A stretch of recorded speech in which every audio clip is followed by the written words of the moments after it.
நேச்சுரலாவே வந்து பாத்தீங்கன்னா மனுஷங்க மட்டும் இல்ல எல்லா ஸ்பீஷீஸ்லயுமே ஃபீமேல்ஸ் தான் இயற்கையாவே வந்து ஹெல்த் அதிகம். லைஃப் எக்ஸ்பெக்டன்சியே பாத்தீங்கன்னா பெண்ணுக்கு தான் வந்து எப்பவுமே அதிகம். தமிழ்நாட்டுல பாத்தீங்கன்னா ஆவரேஜ் லைஃப் எக்ஸ்பெக்டன்சி மேலுக்கு வந்து 70 வயசு அப்படின்னா பெண்ணுக்கு வந்து 74 இருந்து 75 வயசு. 4 வயசு கூட 4 வயசு கூட. இது வந்து கிட்டத்தட்ட தமிழ்நாடுங்கிறது ஒரு அமெரிக்காக்கு நிகரானது. அந்த அளவுக்கு அங்க ஒரு 5 வருஷம் டிஃபரன்ஸ்னு சொல்லுவோம். ஜப்பான்ல எல்லாம் கிட்டத்தட்ட 7 இருந்து 8 வருஷம் டிஃபரன்ஸ். சண்டைக்கு வர்றையா தெரியுதுல்ல மண்ட பத்திரம். நம்ம சுதந்திரம் வாங்கின டைம்ல அப்படி இல்ல. இது வந்து இன்வெர்ஸா இருந்துச்சு. பெண்ணோட ஆயுட்காலம் தான் பெண்ணோட ஆயுட்காலம் ஆணோட ஆயுட்காலம் விட குறைவா இருந்துச்சு. அப்ப இந்த சோஷியல் ரிஃபார்ம் தான் இந்த ஆட்காலத்தை கூட்டியிருக்கு. 1980கள்லாம் இது ஒரு கிராஸ் ஓவர்னு சொல்லுவாங்க.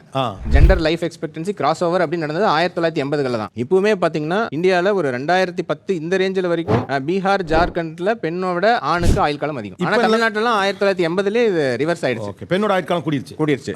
100 வயசுக்கு மேல இருக்கக்கூடிய மக்கள்ல 10ல 9 பேர் பெண்கள் தான். நான் நம்பர் 1. இயற்கையாவே பெண்கள் வந்து ஆரோக்கியமானவங்க. இவங்களுக்கு பயாலஜிக்கலாவே ஆண்களுக்கு பெண்களை விட ஒரு ஹார்ட் அட்டாக்கோ இல்ல மத்த நோய்களோ வரதுக்கான வாய்ப்புகள் இயற்கையாவே அதிகம் பயாலஜிக்கலாவே.